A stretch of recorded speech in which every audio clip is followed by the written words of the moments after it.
Hi guys, welcome to our brand new show on Lakwed TV. Today we are going to show you how to survive in Africa. And guess what? We are going to walk.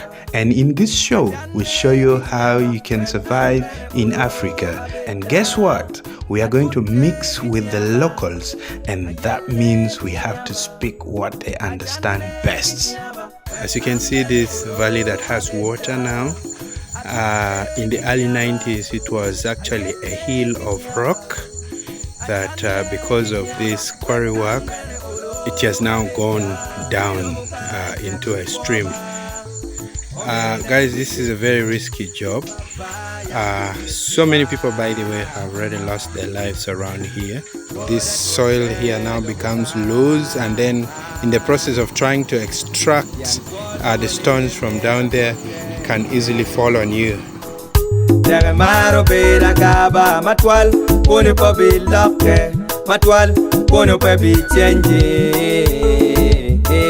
Actually, watching it, in there, keep bad la worry. How in there, come in a town in your arrogant pay your auntie in it, until a go got. Arrogant maybe Timocha like God, Cabbage when you got. Kite when you got, cut a chow going eh. Ana tika toni ba kitiaba wek anbene ulo abeda atote kitiaba ayelle kitiaba ajane kitiaba wek anbene ulo abeda atote kitiaba ayelle man lobo muchu yupiyo mabe baka yini ta bene no kita work chitimbe Pen and keep bad worry. Be time, guinea pet metal. Music empire, not forgetting your boy Fieg Money Rose. Me struggle every day to make a good life. Life is not easy because you need to work. You teach because you teach come and no pet you can and all the way wing tail. Man, in a jump foot getting a quarter coge. Man pet family white comba, get a quarter coge. Go back at this guy in. Are you a creep? Oh, Jalomara, the Mera with the kind of yenya treat me and Tia. Can go with no one, why mirror to Teba. Better team of tech working on Gina Chamaba. Jam no in a bag. Nana with a kind of Matana. It's all my kid. I can't go to go gang Mago, but I'll yell it. You teach me the world a get a tea. Erka Nemo or Madola, Pedare Pani. When you go out here, you'll come again.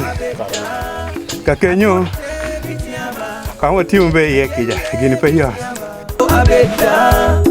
could take it, Yaba. I yell, get Yaba. I can't make it, Yaba. See, what are look in a Kawan watching you? Rick and a cat here in Rio. She won't got one no. She was Yaki here. She early. In the guy, the merman attack, come merny, in attack, mother. She shall can appear near you. Yannick, you're a bit too far. I do take it, Yaba. I yell, get Yaba. Come here, man, may attack, come, made for John Commando, give my young. Oh, no one, you marry. See, dear. Come on. More in my young. Erkin anyway, he'll mud. Go at you. Yanka Berg at your man, call my team in. Tippy repair. You don't move a get a few money, basically. Oh, Mary Nanny, well, no, why you don't. What I told Yan Qualo ne mera tote. Maro Beda Gaba, Mandong, or water, Rata don't make a material. May I go here? Lutua, in teach Makama any. Narmo dak beyond Sigatiga penny well got, mere dak duak well or dak hotere. Ne one lugo got okay, Polkar Kigamo Garwa, Chicado, oh, don't catch all in a dong, dark tele. Kade nen got ki kwanyo madong kome tiyo wako kit ma ini neno ana chano gi ki udu eno ni udu en man mano mukene dong wayueko wakelo malo kanyo eno ni chako goyo gi matitiano bieni size egoni ma ene ko nong watier dong bieno kom got ma ini neno en man kom kor ma dan tiyo kere megeri ni jomo kene tima gi yako mera yaka ki kuja gi kero yo udu ne chigi char mere kameno era antini ana yako sida ka kelo bena ma mega ma goya man ka loro bieno ana kwanyo mega ka do romo du trip achiel onya ye chia na rwaka ijebana man ene kita watimo kere gien mo mere tim mabe lo ene gwak gine ene pian ker chi ni ana mo ukata ngeyo ka tie tieng mabe we we balo ka kara ka indo igoyo mado da nyige kima en kidu ne na bera goy ne kol kara ngo kwanchi wa kerdo yu du ne do madit mano trip ma lori ka obieno ci gamo tibe no mere goyo quality kore ma ana goyo ci gote wile kai goyo ma da ka hotem to twal ci no de tiga ne ndak gena pa yo da ka do to twal ci ko be lo wil na dak per ki complain now kumbere enene iringe wan potwe chen watwe kade tiyu de o made all kire ne kwok beti komani mir already no nguvu mo ene nguvu ne ana bini ye en man ka na no nyoy be ko na tiyu ki nyoy man wan bar kor ci don kumbere enene watiki yen makilwoni yellow cc yellow cassava ke no ngamo me mia bitcoin afoye matek ya we inti no olo to giono mati ko man guana ma ke yo mabe ma ke kar food kala ko e lewa chuo no kero bing jali won jomo ken ka luon le mono no luon ngo turmeric ka ila bangwana chalo an chi ngeo mabe ni guana pe bangala bon pi piana ga pe ji ko ni fane cha ka men la ten mo chino do da balo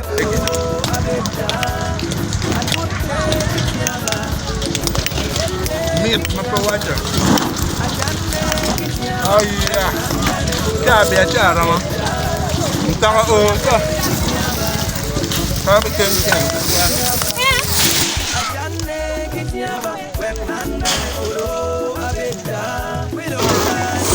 So all simple man wani chien ga do o ma kwara pe ki choye nying piche. Aya, matino tumo. Ati sure ni onkimawa olo kidon etaja kubiri uneno achako ke kwanyo got ma kwanyo got ateko ge acharo ge timan ene kol kar kita wan wa yele kere iwi got la ro ka kan tinu wati wi got la ro chi timbe ai subscribing channel ma megwa we ber ka neno teach madwa ta ma wan we ber ka timne how to survive in Africa tin wati kom got ni amala chien pengene gen mawan wa bitimu chi making sure is subscribing a channel mamegwa Lakwed TV kidong wibe po will pian man en kidio mano wan waro mete kitiu chichu keneni timbe I watch you comment kache mar jem mawan wa nyur borne chi ichoy bena pere mono ene kache gwa nyi foya nyogwa mar in bene rom terne be ka ne tam ne teach mo ma pat awe team ma ini tawni rom choy ter kenyo one ben one no afoy matek this is how to survive in Africa and afoy matek an la Deben cameraman mamega Justin okay afoy matek and I will be producer na kachil ki director mamega penia matien an afoy matek kumida where we got la ro kuno dana food mete ki teach mamegi an afoy matek Salute. Studies they cause you need to work harder. Fake money rose they working every day and night. You don't need a pay, girl, better pay. Cause in the ghetto then you need to work much harder. Better wake up on your dream and change your life. Better work it, do the quote, no matter. No matter when you can, you